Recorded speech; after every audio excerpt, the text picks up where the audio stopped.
estaríamos en clase número 7. De esa clase número 7, en la revisión que nosotros estaríamos haciendo, lo que vamos a ver ahora en esta clase es todo lo que está en rojo, que sería coeficientes de desigualdad para distribuciones de ingresos, curvas de aprendizaje, maximización de la utilidad con respecto al tiempo, aplicaciones del cálculo integral, decisión de inversión, crecimiento de capital, rentabilidad financiera. Y todo lo que está allí en color celeste es lo que nos queda en la última clase, que va a ser la semana que viene, de la unidad número 3, porque ya después estaríamos pasando a la unidad número 4. 3 y 4 son las que aparecen en el segundo parcial. Veríamos superávit del consumidor y del productor, o excedente de consumidores y productores, valor promedio de una inversión, ingreso promedio, rendimiento promedio. Recuerden que el foco, de nuevo, es argumentar. No se pierdan con... es más, voy a enfatizar ahora la idea de argumentar. Yo no me pongo a escribir. La argumentación es lo que yo vengo hablando, explicando. Eso se entiende que uno lo explica, lo escribe. De todos modos, en esta clase de hoy voy a hacer énfasis, decir qué cosa es argumentación y qué cosa no es argumentación, para evitarnos ese problema de decir, lo puedo hacer cosas directas con el software acá. ¿Qué es lo que hago con el software? ¿Qué es lo que no hago con el software para que quede claro esa instancia? Vamos entonces con nuestro primer problema.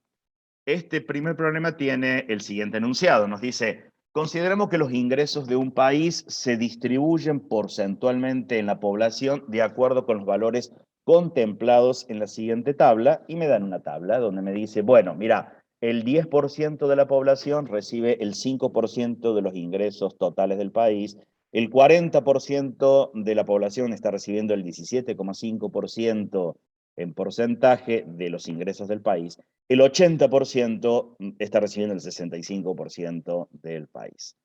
Y nos hacemos algunas preguntas. Determina qué distribución de los ingresos tiene el 60% de la población del país. Uno podría decir, bueno, esa es relativamente fácil porque lo único que tendremos que hacer será buscar alguna función adecuada y tratar de interpolar un valor, dado que el 60% está entre el 40 y el 80, así que tiene que ser un porcentaje que está entre el 17,5 y el 65%. De todos modos, dice, caracteriza la función de desigualdad de ingresos para este caso. Entonces ahí nos queda una cuestión conceptual como para revisar qué es la función de desigualdad de ingresos. Y por último, determina el índice o coeficiente de desigualdad económica, fundamentando la respuesta. Otra vez nos va a quedar ahí una cuestión conceptual, decir, ¿a qué le llamamos índice o coeficiente de desigualdad económica? Vamos con la primera parte. La primera parte es entender qué es la función de desigualdad de ingresos. Y para eso vamos a caer en, podemos buscar en internet, en cualquier texto, lo tienen en la bibliografía que ustedes tienen sugerida para esta unidad. Yo tomo algo de internet a propósito. ¿Por qué lo tomo por internet? Porque la información uno la encuentra en internet. Estefanía también les ha dicho eso, que uno puede buscar conceptos que no me quedan claros, los busco, los entiendo, los encuentro en internet. Algo que no sé resolver, hoy lo busco y lo entiendo. Si no me gustó leer, lo puedo ver en un video. Hay múltiples cosas. En este caso tomo Economipedia y me habla una definición técnica que es la curva de Lorenz. Y me dice que la curva de Lorenz es una representación gráfica de la desigualdad en el reparto de la renta existente en un determinado territorio. Dice normalmente un país, y en ella se sitúa en el eje de las X porcentajes. O sea, en el eje de las X tenemos porcentajes de la población, y en el eje de las ordenadas o de las Y son porcentajes de los ingresos. Si nosotros analizamos más, bueno, esto se debe a Max Otto Lorenz, que fue un estadístico norteamericano, es él el que plantea esto, y él habla de, bueno, algunas explicaciones que uno las puede encontrar si uno mira, cuanto más cerca se encuentre de la línea roja, es una distribución igualitaria. Esto ustedes ya lo han estado viendo en algunos casos en microeconomías, macros, así que retomo solo como para pensar como ustedes hacen trayectos diferentes. Les llamo trayectos diferentes, algunos no hacen todas las materias. Repasamos lo que necesitamos acá en en esta materia. Si uno mira, por ejemplo, el punto 1, lo que estaríamos diciendo, mira, el 60% de la población recibe el 60% de los ingresos del país. En el caso de la línea azul, estaríamos viendo que el 60% de la población recibe algo menos del 40% de los ingresos del país. Y estaría en una situación más desfavorable la que está en esa línea color verde claro, amarillo, donde en el punto 3 estaríamos diciendo que el 30% de la población recibe alrededor del 20% de los ingresos del país.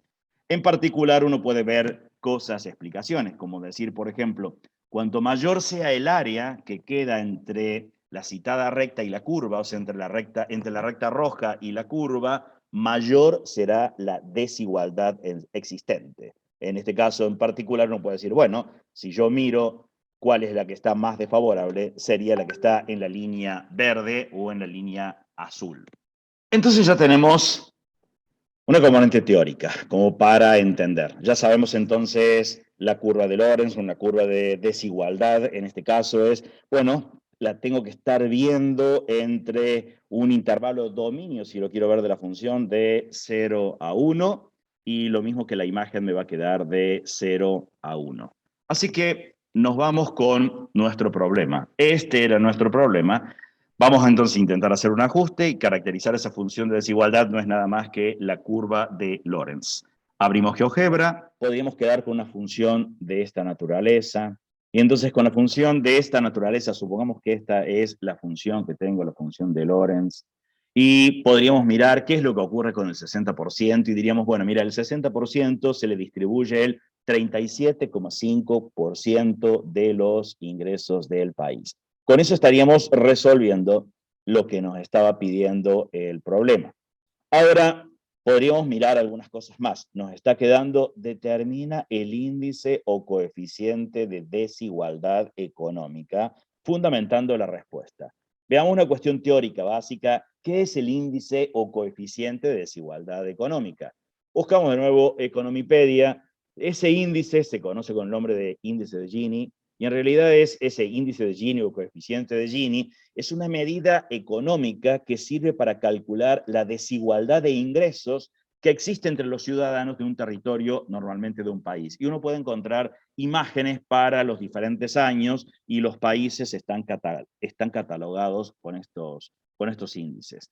Un valor del índice de Gini que se encuentra entre 0 y 1, o sea, como es una comparación que uno hace, son valores que están entre 0 y 1, y uno dice, bueno, si siendo 0 es la máxima igualdad, y siendo 1 la máxima desigualdad.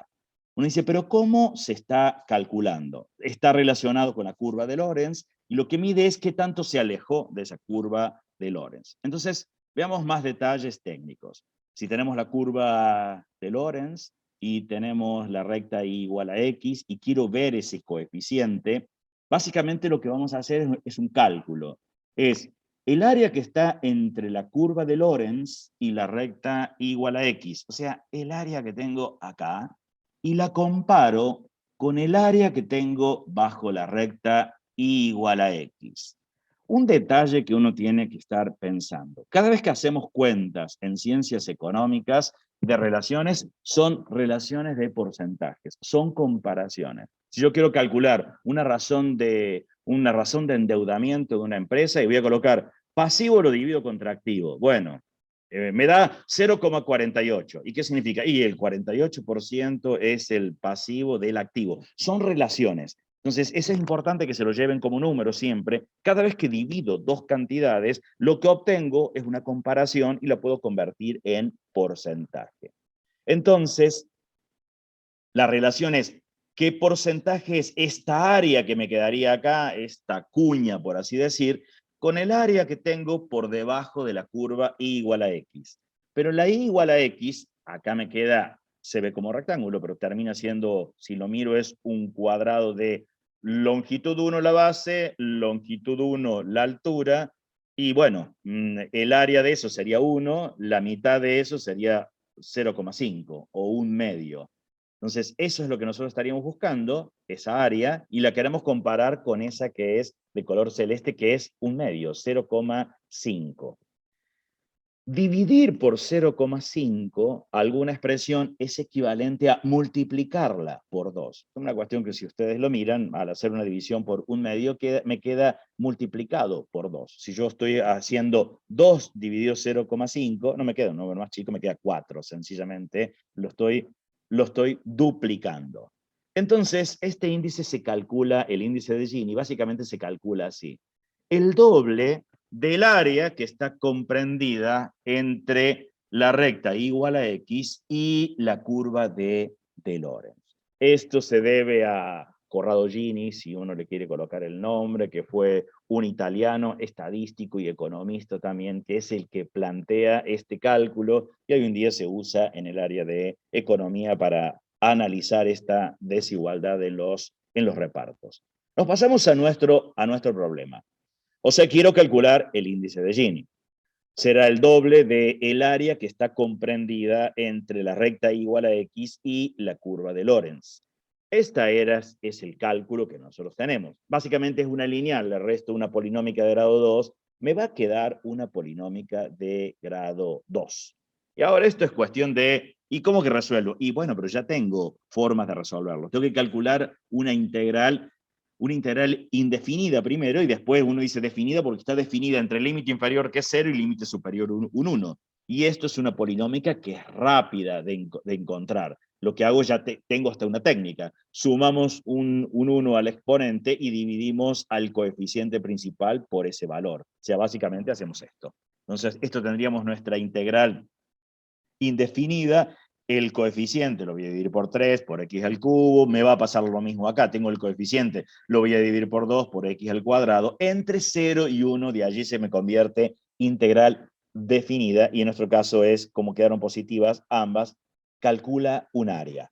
Si lo miro matemáticamente, esto tendría que reemplazar por 1 toda esta expresión, y luego por 0. Bueno, pero como todas las es polinómica, al reemplazar por 0, esto me va a quedar 0. O sea, básicamente habría que reemplazar por 1 la cuenta.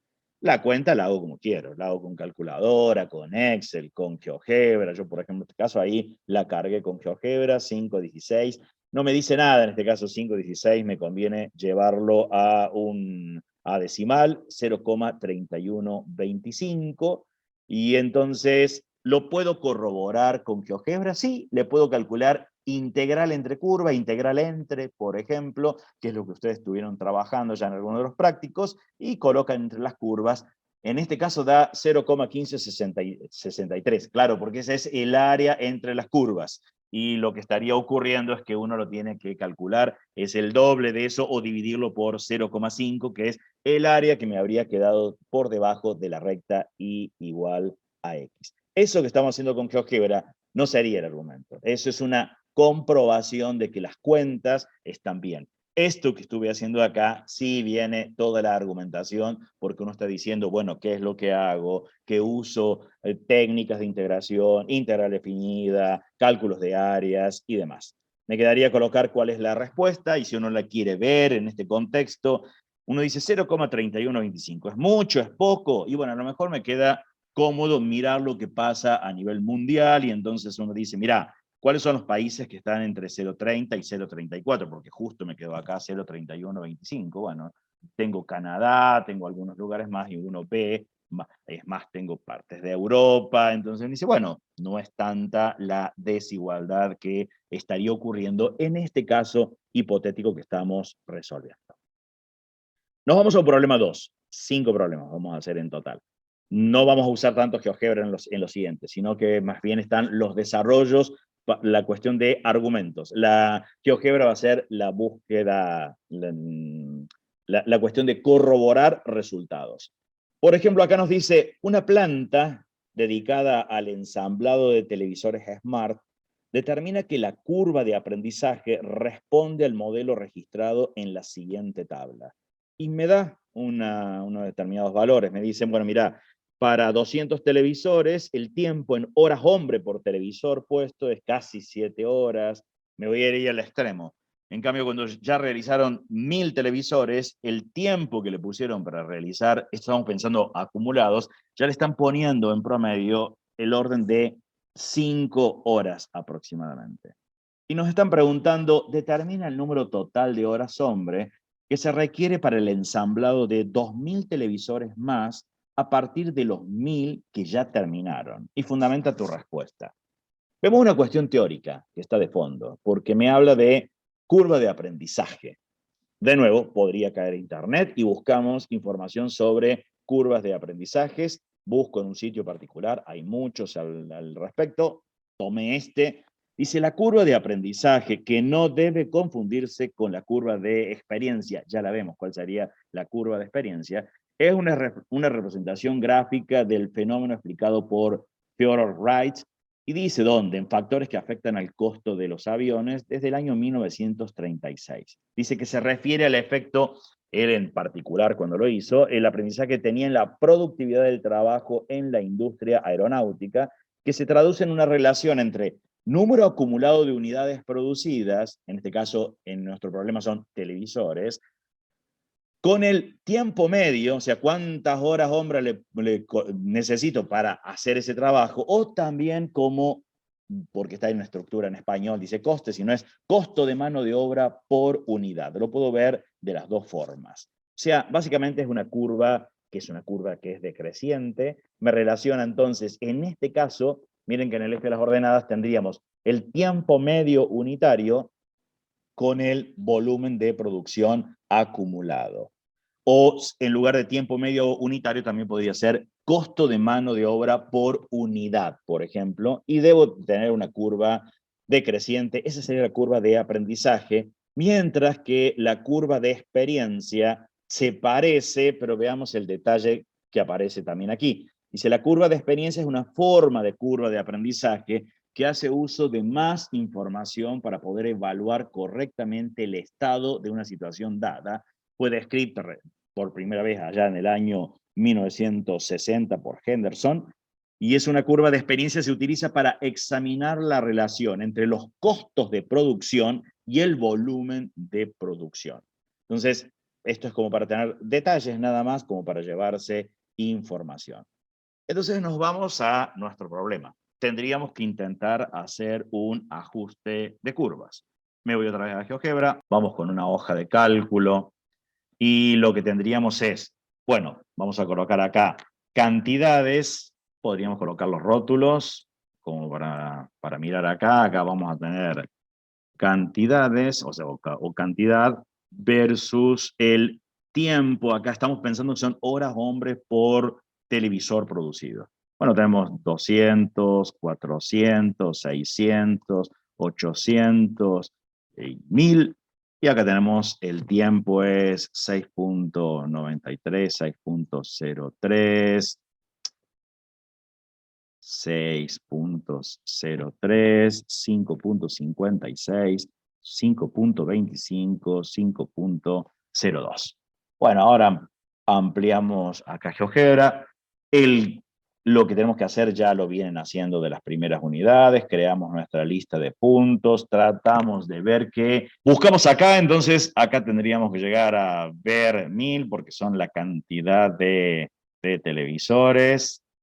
Recuerden que había que hacer después 2000 más, o sea, en realidad tengo que llegar a hacer 3000 televisores.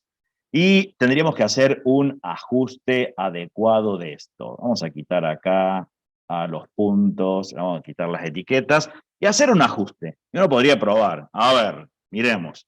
¿Podrá ser un ajuste, no sé, exponencial, dado que son las decrecientes de la lista 1? No se ve muy bien así visualmente, pero antes de calcular el R cuadrado, busquemos si hay algún otro que se ajuste. O sea, ajuste potencia, o polinómico le vamos a colocar acá.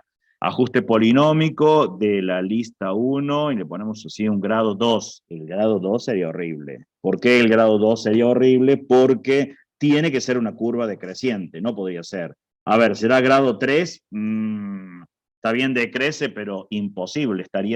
Tengo hasta una mala lectura. Acá, mucho antes de 2000 televisores, el tiempo de ensamblado es 0. Y uno dice, no, no puede ser, tienes una curva que se mantenga por encima del eje de las X. La voy a dejar así esta acá, aunque no me está sirviendo. Pongamos un ajuste potencia, por ejemplo, a ver si es esto. Y uno puede jugar, porque total, esto sí lo hace el software. Miramos acá, voy a destildar las otras. Dice, esta se ve bastante bien. Y es más, para los 3000 es lógica. Está diciendo que para los 3000 ya le ponen manos de obra como 4 horas por televisor. Entonces es razonable. Puedo ver el coeficiente de determinación, un R cuadrado. Determinamos de la lista 1 versus la función h. Me da un 100%, pero no me tengo que confiar que no voy a hacer cosas, que es una cuestión de redondeos. Acá ampliamos, sí, tiene un buen ajuste. Ya lo tengo. Entonces, ahora ya tengo cuál es la curva, en este caso, tengo la curva de ajuste, pero ¿qué era lo que me estaba pidiendo el problema? En particular, el problema me decía, bueno, determina el número total de horas hombres que se requiere para el ensamblado de 2000 televisores más a partir de los 1000 que ya terminaron. Miremos las unidades. En el eje de las X son televisores, mientras que en el tiempo son horas hombre por TV. Ese por TV significa que está dividido por TV. Así que si yo termino mirando esto que está aquí y quisiera calcular un área, por ejemplo, entre 1000 y 3000, estaría multiplicando esta unidad, que son cantidades de televisores, multiplicado por un tiempo, que en realidad son horas hombre dividido cantidad de televisores. Me quedan horas hombre. Es el modo en que uno puede calcular acá cuántas horas hombre me va a demandar hacer 2000 televisores más si yo llevo ya realizados 1000. Bueno, tengo cuál es la curva en este caso. La curva es la H, será hacer un cálculo. Lo que estoy haciendo es solo corroborar con software. Ahora después vemos cuáles serían los fundamentos, que uno pone los fundamentos matemáticos de esto.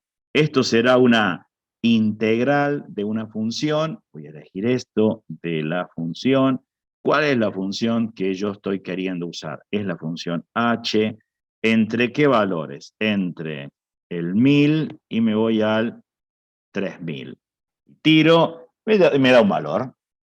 Me dice, en el orden de las 8835, si quiero redondear, horas hombre se necesitarían en esta empresa para lograr producir 2000 televisores más, arriba de los 1000 que vienen trabajando. Nos volvemos acá y ahora analizamos qué es lo que ocurría. Bueno, eso era nuestra curva. En realidad es esa curva. Es un modelo exponencial. ¿Se puede encontrar ese modelo exponencial sin el software? Sí, si uno lo quiere hacer, se los mostramos cómo se pueden hacer. Porque básicamente es esto, son modelos de esta naturaleza que corresponden a las diferentes curvas, que en este caso son o de aprendizajes o de experiencia. Tienen una constante multiplicada por una variable, en este caso esa variable X me representa, en mi caso es cantidades de televisores elevado a un determinado exponente. Elijo, como tengo solamente dos variables, dos constantes que quiero saber cuánto vale la constante A, cuánto vale la constante B, tendría que elegir dos pares de puntos, sumado a que como el software me dio un ajuste perfecto, todos estos andan bien, así que podría elegir cualquiera. Si elijo el primero, el 693, ¿qué estaríamos diciendo? Bueno, mira, el tiempo de horas hombres por televisor es 693, igual por una constante. El X será la cantidad de televisores, 200 elevado a la B. No pierdo de vista que lo que estoy buscando es cuánto vale A, cuánto vale B. Tomo otro valor, voy a tomar el extremo, por ejemplo, y hago lo mismo. Estaría diciendo el tiempo 5,02, reemplazo a la X, que la X era la cantidad de televisores elevado a la B, y eso matemáticamente conforma un sistema de ecuaciones. Puedo resolverlo, no es un sistema de ecuaciones lineales, así que todo lo visto en las matemáticas anteriores de, ¿puedo aplicar Gauss-Jordan? Algo no, porque eso era para sistemas lineales, acá tendré que buscar otros métodos, igualación, por ejemplo, puedo despejar de ambas el valor de A. Si de ambas despejo el valor de A, que no es nada más en la primera 693, bueno, pasamos el 200b dividiendo, lo que uno diría matemáticamente es, divido ambos miembros por 200 elevado a la b, les permitimos que ustedes tengan esta libertad de no ser tan tan estricto en términos de propiedades, si se acuerdan bien, sino uno dice, bueno, hago transposición de términos, que también es una de las estrategias que uno use. ¿Qué ocurre? Los valores de A tienen que ser iguales, entonces los igualo, o sea, el valor que tengo acá de la primera A de que está a la izquierda debe ser igual al de la segunda. Y ahora es cuestión de operar algebraicamente. Tengo que tratar de juntar las B, voy a juntarlas, me va a quedar algo así. Me van a quedar 1000 elevado a la B sobre 200 elevado a la B, me quedó esta cuenta. Hay veces cuando trabajo estas cuentas, y estas cuentas, cuando saco la cuenta, me queda con muchos decimales, no me conviene colocar ya el número decimal porque voy a perder cosas allí de por medio. Me puedo acordar de alguna de las propiedades, que si yo tengo una división y son potencias con del mismo grado, las bases son distintas, las puedo poner como una única potencia, así que esto sería, me pasé a la siguiente hoja, sería hacer algo así. Y 1000 sobre 200 todo elevado a la b. Bueno, pero 1000 dividido 200 es 5. 5 elevado a la b. Tengo que calcular un exponente, el valor de b. La forma de calcular en una ecuación un exponente no es nada más que aplicar logaritmos. Podría aplicar logaritmos en cualquier base. Podría usar base 5 en este caso, pero no me va a ayudar mucho porque después tengo que hacer las transformaciones. Los habituales que aparecen en las calculadoras o a veces en los software es logaritmo en base 10 o logaritmo neperiano. Me conviene el logaritmo base 10. Aplico propiedades, básicamente esto será el exponente por el logaritmo decimal de la base, despejo cuál es el valor de b, esto lo puedo calcular después porque me va a quedar el logaritmo de esta división dividido el logaritmo de 5, bueno, se lo pido al software y acá estaba el valor. Yo me voy a quedar con el valor, lo voy a redondear por cuentas nada más. Ahí está, el valor de B es menos 0,2. No le voy a poner todos los otros por una cuestión de hacer simple los cálculos. No se queden con la idea del cálculo de numerito chiquito, sino es entender los fundamentos y los argumentos matemáticos que uno da de por medio. Tengo el valor de B, que sería este valor. ¿Qué me queda? Y me queda un valor de A y reemplazo en alguno de ellos. En algunos casos acá, o en el primero, o en el segundo, donde ya lo tengo despejado, en este caso ahí, cuando teníamos alguno despejado, reemplazo, por ejemplo, en ese. Tengo acá, reemplazo la B por menos 0,2, hago la cuenta, la hice acá con GeoGebra, 19,9958, 20, lo voy a colocar así para fines de cálculo porque son aproximados, nada más, y ya tengo la función. La función era 20 por x a la menos 0,2. Entonces ahora lo único que tendríamos que hacer es esa integral. La integral desde de 20 por x a la menos 0,2, no le coloco con todos los otros decimales para no ensuciar con tantos decimales la cuenta. Cuando uno después quiere ser riguroso, le coloca todo. Acá es solamente quedarme con las cuentas.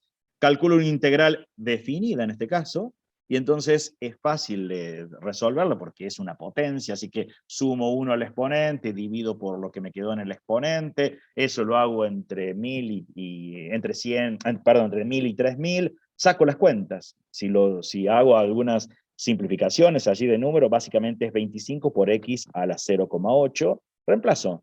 ¿Qué pasó con 3000? De resto, lo que pasa con 1000, saco esa cuenta, y me queda 8.843,25. Sí, no me va a coincidir con lo que estaba con el software. ¿Por qué no me coincidía? Y claro, porque en realidad no es 20, era 20,0238, no era menos 0,2, sino menos 0,2003.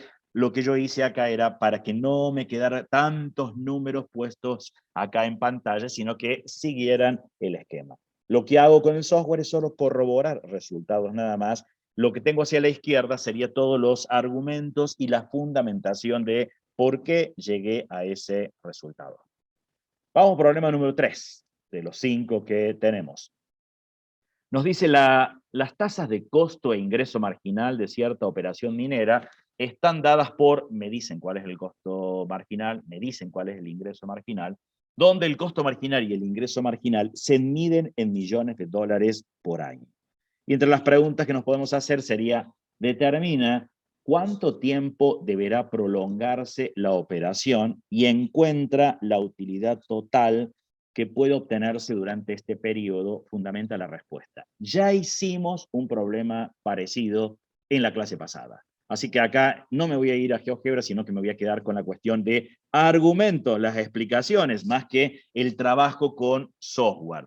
Ya vimos que en realidad cuando uno dice el tiempo que deberá prolongarse la operación, uno dice, ¿y cuánto tiempo se debe prolongar la operación? Y uno lo tiene que hacer para obtener las utilidades máximas. ¿Y cuándo las utilidades son máximas? Y bueno, cuando el costo marginal iguala al ingreso marginal. Eso lo habíamos visto en la clase pasada y está en el video de la clase pasada. Y en el caso de la clase pasada, lo que habíamos hecho era encontrar la utilidad neta. En este caso es la utilidad total. ¿Qué diferencia existiría entre este concepto? En la clase pasada, cuando sacábamos el cálculo de la utilidad total, había que descontarles los costos fijos, porque en esta estructura yo no tengo los costos fijos. Entonces, cuando haga el cálculo de área, me va a dar una utilidad total, pero le voy a tener que descontar los costos fijos que tengo si quiero sacar la utilidad neta. No me pide la utilidad neta, acá me pide la utilidad total, así que lo puedo sacar directamente por cálculos de áreas. ¿Qué tendríamos que hacer? Y básicamente vamos a ver lo que hacemos con software y después cómo lo fundamentamos, cómo lo argumentamos. Es graficar ambas funciones, graficar la de costo marginal, la de ingreso marginal, y lo que buscamos es el punto de intersección. Nos dice que es 8. Como estas funciones, ingreso marginal y costo marginal, estaban en función del tiempo, en realidad me dice, en este caso es a los 8 años. O sea, a los 8 años se pueden encontrar las máximas utilidades. Ustedes pueden jugar, por llamarle así de alguna manera, encontrar cuál es la función de utilidades y se van a dar cuenta que el máximo se encuentra en esa instancia. Recuerden que cuando uno tomaba utilidades eran los ingresos menos los costos. Si yo tomo utilidad marginal, entonces va a ser ingreso marginal menos el costo marginal. Si quiero buscar qué es un máximo, la utilidad marginal tiene que ser igual a 0. Bueno, por eso era el ingreso marginal es igual al costo marginal. Si yo calculo el área entre curvas, entre el ingreso marginal y el costo marginal, entre 0 y 8, me daría la utilidad total. Si lo hacemos, me da algo así, 38,4 millones de dólares. Recuerden que esa es la utilidad total. Si uno quisiera sacar la utilidad neta, habría que descontarles los costos fijos. No los tenemos los costos fijos. Eso es un problema de la clase pasada que vimos de esa naturaleza. Vamos ahora con los fundamentos, porque esto es la cuenta, ya está. Ya sé que son 8 años, ya sé que lo que va a ocurrir, pero ahora cómo lo empezamos a fundamentar. Bueno, veamos por qué es a los 8 años. Es el costo marginal, tiene que ser igual al ingreso marginal, sencillamente me queda una ecuación. Es cuestión de ahora de proceder. Acá la variable es t, podría haber sido t, x, w, cualquiera de ellos. En este caso hacemos una transposición de términos. Traemos al primer miembro las t, números al segundo miembro. Eso es indistinto. Podríamos haber hecho también, si queríamos, las variables al segundo miembro, pero no me convenía acá, me quedaban negativas. Ahora es cuestión de sumar. 2t elevado a los 2 tercios más t elevado a los 2 tercios, y eso me va a quedar 3t a las 2 tercios. 17 menos 5 me queda 12. Es esa estructura. Despejo porque quiero saber cuánto es t. Me queda que es la raíz cuadrada de 4 elevado al cubo. Bien, lo podría sacar directamente. 4 elevado al cubo me queda 64, la raíz cuadrada me quedó 8. Pero si tengo mucha dificultad para sacar cuentas, bueno, lo saco con un software, con alguna calculadora directamente. ¿Cuánto me queda la raíz cuadrada de 4 elevado al cubo? Me da 8. Acá quedó raíz cuadrada. Podría haber sido que quedaba índices de cualquier naturaleza. En el software, en GeoGebra, uno le llama raíz enésima. Enésima es de cualquier orden. Y tengo diferentes comandos. Este comando así CBRT para una raíz cúbica, si lo quiero colocar. O este es que es más genérico. NROT, que aparece que es número de raíces, donde voy a colocar de qué cosa y cuál es el índice de la raíz. Uno podría decir, bueno, yo quiero calcular la raíz octava de 3. Bueno, le pongo 3, 8. Esto no necesito memorizarlo. Si no me acuerdo, uno dice, yo estoy usando el software, ¿cómo se calculan las raíces de diferente orden? Se busca en internet. O sea, lo busco. Esto aparece en internet, me dice, mira, en GeoGebra yo no puse la página completa, sino le pongo comandos, la raíz cuadrada es SQRT, la raíz cúbica es CBRT, la raíz enésima es NROD, y te dan ejemplos, así que eso uno tiene que aprender a ser autodidacta y lo busca al respecto. Quedaría entonces la respuesta, la operación deberá prolongarse por 8 años. Nos quedaría ahora calcular el área entre curvas. Bueno, pongo entonces ingreso marginal menos costo marginal. Es una integral definida entre 0 y 8. Procedo algebraicamente de allí, básicamente me queda esa función. Claro, porque quitamos paréntesis, 17 menos 5 me quedó el 12, me quedó menos 3t elevado a la 2 tercios. Y esto es fácil de encontrar la primitiva, porque la de 12 será 12t, la siguiente es exponencial, le sumo 1 al exponente, divido por ese valor, o sea, básicamente me queda esa estructura entre 0 y 8. No me voy a quedar en el detalle técnico de qué fue lo que hizo, porque ustedes ya vienen haciendo esto, entonces es casi elemental. El menos 3 quedó acá, lo que estoy haciendo es 2 tercios más 1, porque le estoy sumando 1 al exponente, y al exponente me quedó 2 tercios más 1. Puedo sacar las cuentas, achicar un poco y calcular qué pasa en 8, le resto qué pasa en 0. Saco la cuenta, en ese caso lo hago acá con calculadora, con un software. Está el 38,4. Este era todo el fundamento de cómo llegamos al 38,4. Nos queda ahora la respuesta. La utilidad total será aproximadamente de 38,4 millones de dólares. Problema número 4, y antes de llegar así al 5, también de nuevo es contarles problemas que les aparecen a ustedes en el práctico. Nos dice, el flujo continuo de ingreso de una empresa en miles de dólares al año tiene una tasa de flujo anual en el tiempo que se modela mediante la siguiente expresión. Y me dan una función donde es una función exponencial. Nos dice, además, se asume que el dinero crece a una tasa nominal anual del 6% compuesto continuamente para los próximos 10 años. Y nos preguntan, determina el ingreso total que tendrá la empresa en estos 10 años, fundamenta la respuesta, y determina el valor presente de los ingresos que se recibirán, fundamenta la respuesta. Esta idea de valor presente, valor futuro, uno lo trabaja desde las matemáticas financieras, en nuestro caso ya los venimos trabajando en las matemáticas 1. Esta idea de que si yo quiero comparar dinero, no puedo comparar dineros en el tiempo. O sea, ¿qué es más? ¿Tener hoy 2 millones de pesos o tener 4 millones de pesos dentro de un año y medio? Pero o llevo todo al año y medio o traigo todo al presente. Esa es la idea de análisis aquí de inversión.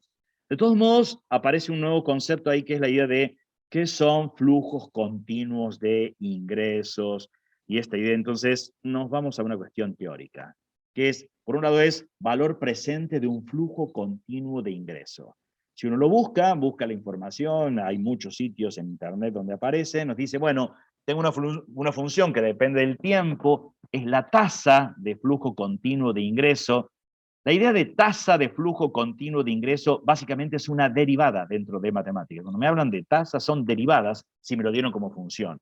Que gana una tasa de interés R, dice, compuesto continuamente, entonces el valor presente del flujo continuo de ingreso en un intervalo que va desde 0 a un cierto tiempo t, está dado por esa integral. ¿Dónde? Lo que tengo acá es la función de tasa, L elevado a la menos RT, donde el R es la tasa de interés puesta como una razón.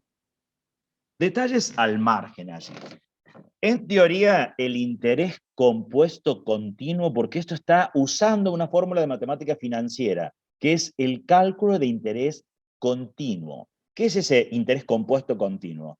Significa que el saldo de una cuenta está constantemente generando intereses, así como también realimentando ese interés nuevamente en el saldo.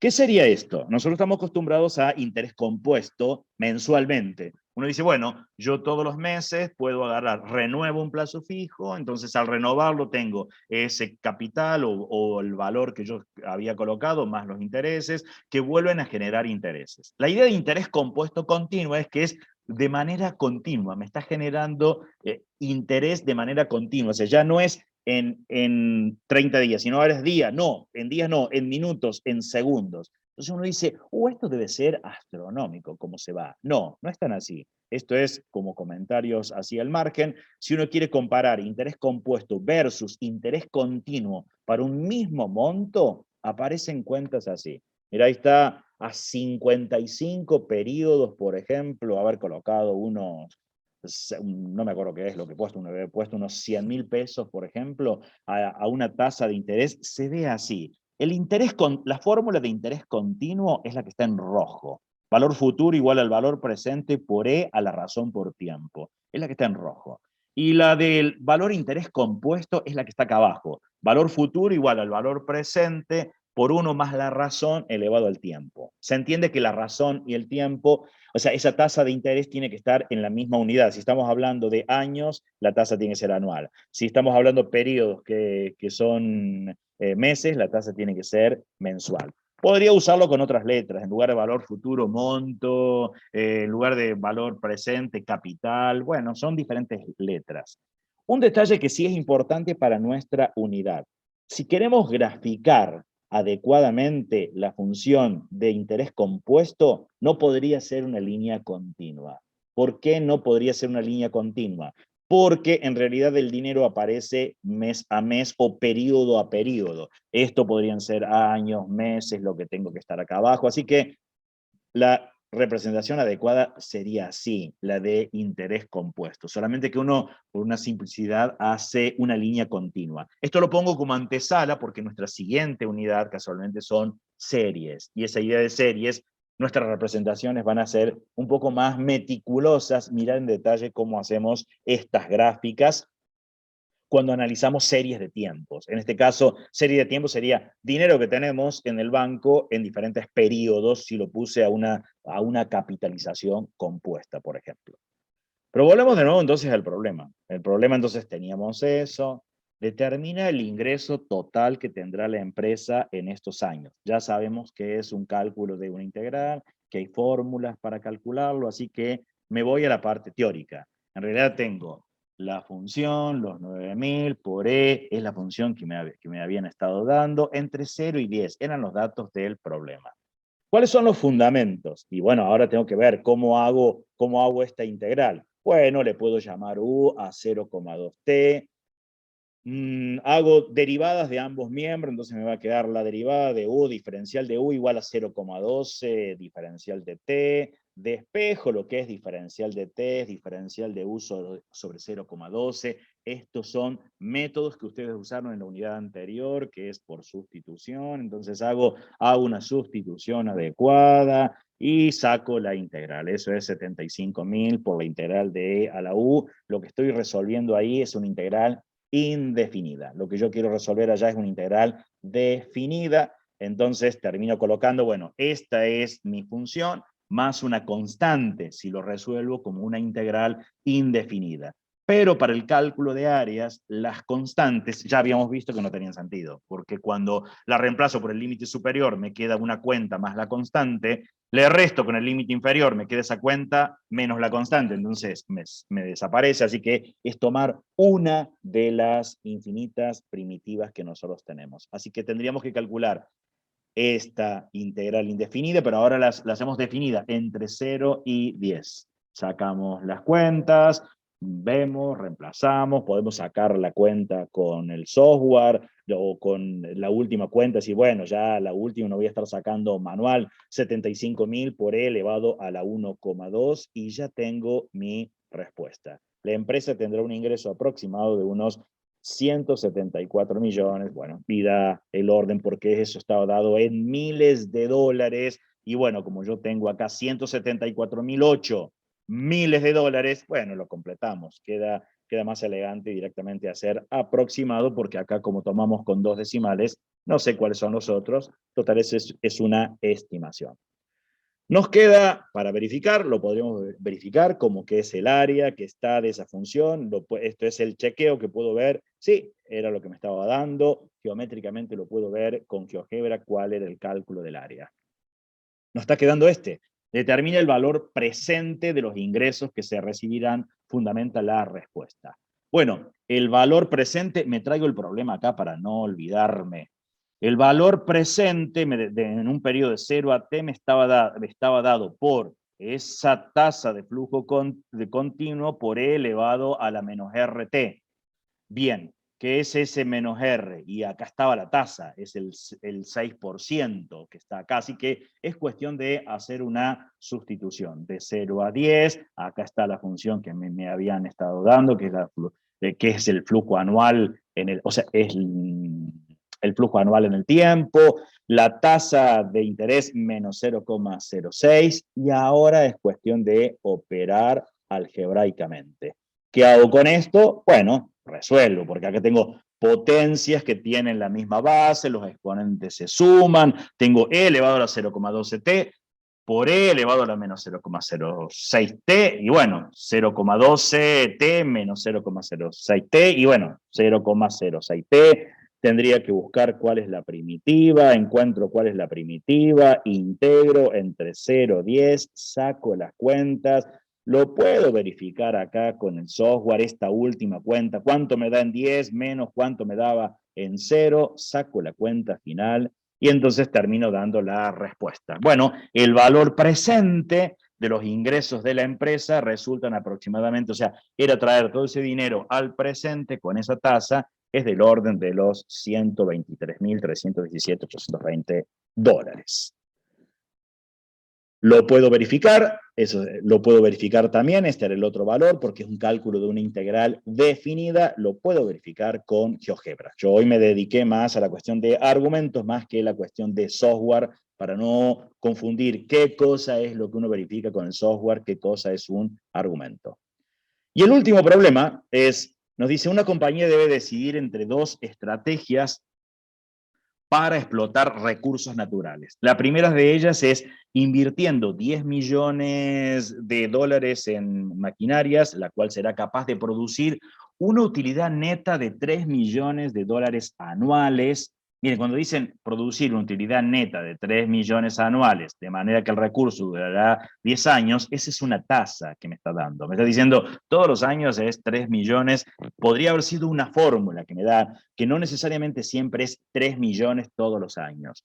Y luego dice, la otra compañía puede invertir, o sea, alternativamente la compañía puede invertir 15 millones de dólares en una maquinaria mejor, que le daría una utilidad de 5 millones de dólares anuales, pero en un periodo de 7 años. Y entonces me preguntan, suponiendo que la tasa de descuento nominal es del 10%, podría haber sido cualquier otra, ¿cuál estrategia deberá utilizar la compañía? Fundamenta la respuesta.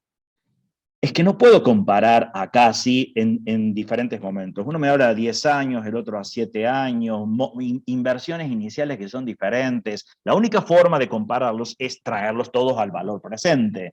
O llevarlos todos a un valor futuro. O lo llevo todo a 10 años, o lo llevo todo a 7 años, calculo, o lo traigo todo al presente. Mi decisión fue traerlo todo al presente. Entonces tengo el valor presente, me queda esta expresión. Esto era la tasa que yo tenía, esta era la función, esta era la razón, la tasa de interés, que es el 10. Empiezo a mirar qué ocurre. En realidad hay dos tipos de inversiones. La primera va a 10 años, es el T que tengo acá, el T mayúscula. La siguiente va a 7 años, es el T mayúscula que está acá. La tasa de descuento es la misma, menos 0,1 lo voy a tener acá. Esto que tengo acá, el F de T, es la tasa de utilidad que está teniendo. La primera lo tiene en el orden 3 millones anuales y la otra son constantes, ni siquiera son funciones, así que va a ser fácil hacer las cuentas. Entonces, para la primera de las inversiones, tengo a 10 años, la tasa es de 3, no es una función, sino me habrían dado un conjunto de datos donde yo puedo sacar una función. ¿Por qué le voy a descontar los 10? Estoy llevando a valor presente. Y lo que estoy haciendo es invirtiendo hoy en día 10 millones de pesos. Entonces tengo que descontar lo de hoy.